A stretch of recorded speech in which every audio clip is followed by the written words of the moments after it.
কোরআনুল কারীমের 18 নম্বর পারা, কোরআনুল কারীমের 24 নম্বর সূরা। সূরাটার নাম সূরা নূর। এই সূরার 3টি আয়াত 55, 56, 57, এই 3টি আয়াত আমি আপনাদের সামনে তেলাওয়াত করেছি। যেহেতু অত্যাচার নির্যাতন শুরু হয়েছে, প্রথম দিনেই বিরোধিতার মুখোমুখি হয়েছে। যেদিন প্রথম তিনি মক্কার কুরাইশদেরকে আল্লাহর দিকে আহ্বান করেছেন, সেদিনই আবু লাহাব প্রতিবাদ করছে। তো বিরোধিতার প্রথম দিন থেকেই শুরু। লাগাতার মক্কার 13টি বছর আল্লাহ নবী সাল্লাল্লাহু আলাইহি ওয়াসাল্লাম সাহাবীদেরকে নিয়ে জুলুম, নির্যাতন, এই অত্যাচারের মুখোমুখি থেকেই ইসলামের দাওয়াত, কালেমার প্রচার প্রসার করতে থাকছেন। মক্কা থেকে যখন সাহাবায়ে কেরাম এবং আল্লাহ নবী সাল্লাল্লাহু আলাইহি ওয়াসাল্লাম হিজরত করে মদিনায় গেছেন, মদিনায় হিজরত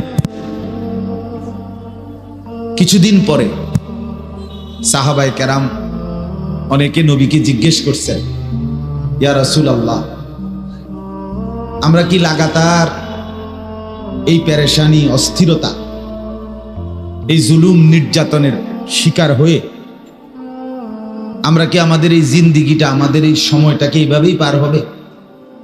আমরা কি স্বস্তি, শান্তি, নিরাপত্তা পাবো না আমরা? আল্লাহ নবী সাল্লাল্লাহু আলাইহি ওয়াসাল্লাম পরিষ্কার উত্তর দিলেন, অবশ্যই। আমার সাহাবীরা শোনো, অচিরেই তোমাদের জন্য স্বস্তি, শান্তি, নিরাপত্তা, সমৃদ্ধি আসবে, কোনো সন্দেহ নেই, অবশ্যই আসবে, অবশ্যই আসবে। এই কথা বলার পর নবী সাল্লাল্লাহু আলাইহি ওয়াসাল্লামের কথার সমর্থনে সাহাবীদের এই আবেগ, অনুভূতি, এই কথার জবাবে আল্লাহ তাআলা কোরআনুল কারীমের সূরা নূরের এই আয়াতগুলো নাজিল করেছে। এই প্রেক্ষাপটে সাহাবায়ে কেরাম জুলুম, নির্যাতন, অন্যায়, অবিচারের এতটা মুখোমুখি হয়েছেন যে যেটা বর্ণনার চাইতো অনেক বেশি, বর্ণনাতীত, সীমাহীন, অবর্ণনীয় জুলুম নির্যাতন সয়েছে। শুধু গল্প শোনা না, বাস্তবতা যদি কেউ উপলব্ধি করে তাহলে সে বুঝবে মক্কার 13টি বছর সাহাবায়ে কেরাম কি পরিমাণ জুলুম নির্যাতন সহ্য করেছে। আমাদের প্রিয় নবী সাল্লাল্লাহু আলাইহি ওয়াসাল্লাম নিজে কি পরিমাণ জুলুম নির্যাতন সহ্য করেছেন, সীমাহীন, সীমাহীন, অনেক বেশি। তো আল্লাহ নবী সাল্লাল্লাহু আলাইহি ওয়াসাল্লামের কথার সমর্থনে যে সাহায্য আসবে, আমাদের সুখ মিলবে, শান্তি আসবে, বিজয় আসবে, আল্লাহ তাআলাও তখন সাহাবীদেরকে সান্ত্বনা দেওয়ার জন্যে, ইমানদার মুমিনদেরকে স্বস্তি দেওয়ার জন্য এই আয়াতগুলো আল্লাহ নাজিল করছে। তো এখন এই আয়াতগুলোর তর্জমা শোনেন, দেখেন আল্লাহ তাআলা কি বলতেছে। ও হাতে ধরা মোবাইলওয়ালারা হাতের থেকে মোবাইল নামান, এমনি শুনেন, এমনি চেহারার দিকে তাকাইয়া শুনেন, বরকত হবে। আল্লাহর কথা মনোযোগ দিয়ে সরাসরি তাকাইয়া শুনলে লাভ বেশি হয়। মাঝখান দিয়ে এই মোবাইল এটারে হাতে ধরে রাখলে এটা একটা দেওয়াল, মানে মাঝখানে একটা ছোট্ট ওয়াল উঠানো হয়, এমনি ধরে রাখলাম, অর্থ হইল হুজুর আমিও আপনারে দেখতারি না, আমরাও আমারে দেখতারি না, সমান সমান, বুঝেন না?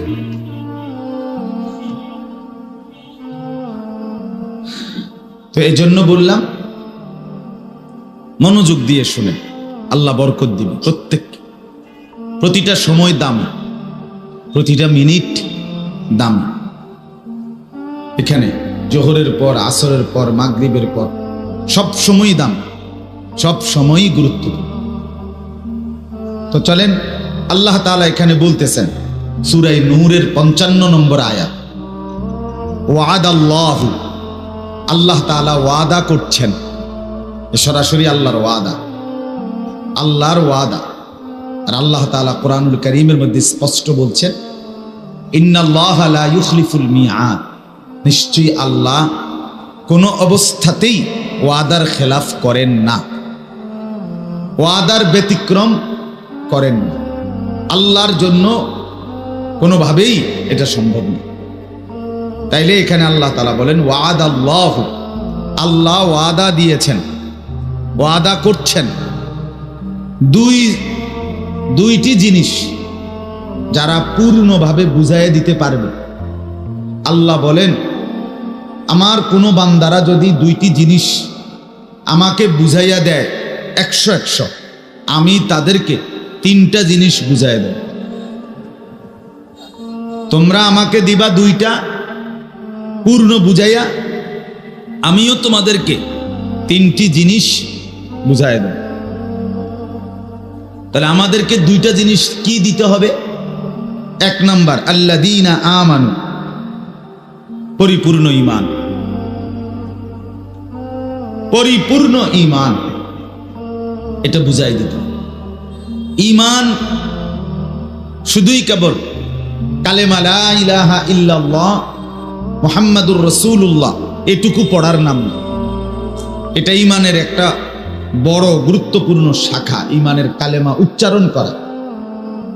কিন্তু আল্লাহ নবী সাল্লাল্লাহু আলাইহি ওয়াসাল্লাম ইরশাদ করেছেন, আল ঈমানু বিদউন ওয়া সাবউনা শু'বা, ঈমানের 77টা শাখা আছে, ডালপালা আছে।